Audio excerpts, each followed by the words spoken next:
Bonsoir à tous, le Paris Saint-Germain vient de s'imposer 3-1 face à l'Olympique Lyonnais. Alors, il y a plusieurs choses à dire sur ce match. On a très bien commencé, faut dire les choses comme elles sont. On a mené 2-0 très rapidement avec Dembélé, Vitinha sur penalty. Et puis, au bout d'une demi-heure, on a décidé qu'on voulait plus en jouer. Voilà. Mikotadze a réduit l'écart juste avant la mi-temps. Et là, comme souvent dans ce genre de situation, je me suis demandé quand est-ce qu'on allait prendre le deuxième, parce que il n'y avait plus rien. Alors, le point de départ, c'est Kang In Lee qui nous met dedans en ratant quelque chose de presque inratable. Mais bon, je ne vais pas encore tirer sur notre magnifique entraîneur et son projet à long terme. Il sait ce qu'il fait. Quand bien même Kang In Lee sur l'aile, c'est une vaste blague. Bref, on est revenu des vestiaires en marquant tout de suite avec Désiré Doué, but qui a été refusé suite à un hors-jeu d'Hakimi. Et il a fallu attendre la fin du match pour que Gonzalo Ramos mette la touche finale. Donc on s'impose 3-1. On reprend 7 points d'avance sur l'OM et Monaco. Mais encore dur le match de ce soir. Alors, il y a plusieurs choses à dire maintenant qu'on a parlé de la rencontre en elle-même. Alors, les supporters lyonnais qui se plaignent de l'arbitrage, à titre personnel, ça me fait bien marrer. Parce que quand on voit Nice qui s'est fait entuber, il y a quoi? Il y a 15 jours, c'était tout début décembre. Nice qui s'est fait entuber. Il y a eu un incident à Auxerre à la fin du mois d'octobre, je ne sais pas si vous vous en souvenez, mais c'est encore parce que l'arbitrage avait penché du côté lyonnais. Et là, ce soir, les supporters lyonnais qui te disent que l'arbitrage est une honte, parce qu'on est au Parc des Princes, parce que si, parce que Nasser, parce que là, simplement parce que l'arbitre refuse un penalty loin d'être évident, je suis désolé, et parce que Mikotadze prend un carton jaune après une embrouille avec Donnarumma, ça me fait doucement rigoler, ça. Voilà. De toute façon, à partir du moment où tu es supporter lyonnais, pour moi, tu n'as pas le droit de te plaindre de l'arbitrage. Voilà, c'est bon. On sait qu'ils l'ont dans la poche depuis trop longtemps déjà. Donc voilà, tu es supporter lyonnais, sur l'arbitrage, tu as juste ta gueule à fermer, c'est tout. Quoi d'autre? Alors, les chants en tribune. Je voulais pas franchement en parler, mais bon, on va le faire quand même, c'est d'un ridicule total, parce que là, pour le coup, il n'y a rien. Je suis désolé, il n'y a absolument rien.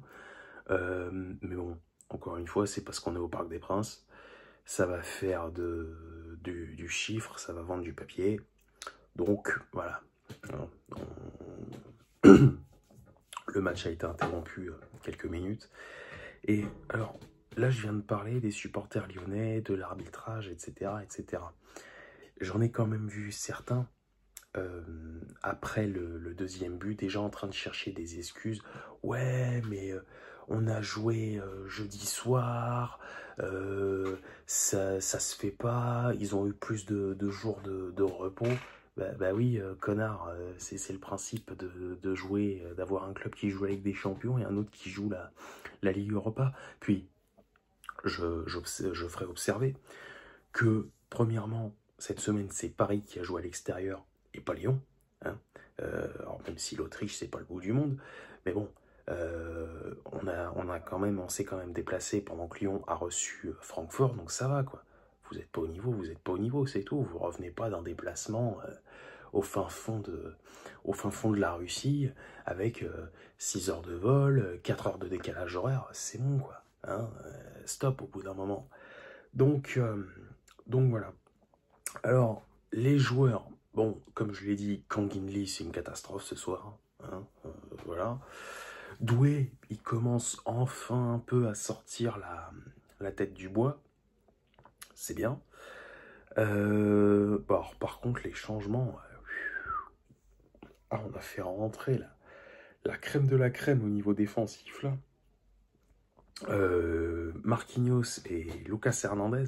Ah putain, magnifique. Et d'ailleurs, il y a un autre défenseur dont il va falloir qu'on s'occupe, c'est Kimpembe. Je sais pas jusqu'à quand il a prolongé, je connais pas le montant de son salaire mensuel, mais qu'on le libère. C'est plus drôle au bout d'un moment, là.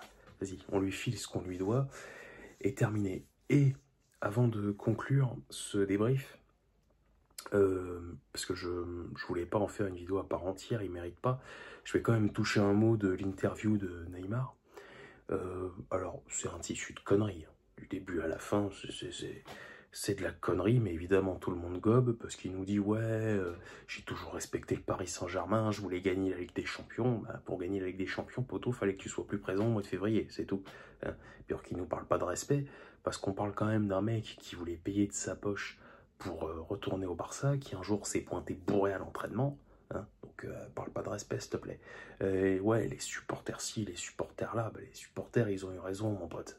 Ils ont eu raison de te mettre le nez dans ta merde, c'est tout. Donc voilà, mais bon, tout le monde gobe. Hein, j'ai même lu, ouais, Neymar, c'est le plus grand joueur de l'histoire du Paris Saint-Germain. Ouais, ok, très bien, parfait, changez rien. Vous comprendrez un jour. Donc voilà, prochaine étape face à Monaco. Donc là, bah, ça va être le moment ou jamais de tuer le suspense. Hein. Parce qu'en cas de victoire face à Monaco, on prendrait 10 points d'avance. Après, ce sera la Coupe de France face à Lens. Et enfin, la trêve hivernale. Ah, alors j'ai vu ça aussi tout à l'heure. Ça me revient. J'ai vu ça tout à l'heure et j'ai eu des idées sombres. Ça parle d'annoncer tout un tas de prolongations de façon groupée. Là, j'ai vu Hakimi, Mendes, Vitinha aussi, mais je suis pas sûr. Et surtout Enrique. Enrique jusqu'à 2027. Putain, je me demande pourquoi j'ai arrêté de fumer, moi. Hein, parce que, petite confidence, ça fait quoi? Ça fait un peu plus d'une semaine que j'ai pas touché une cigarette.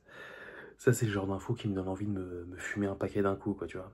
Mais tout un paquet en même temps, genre, bref.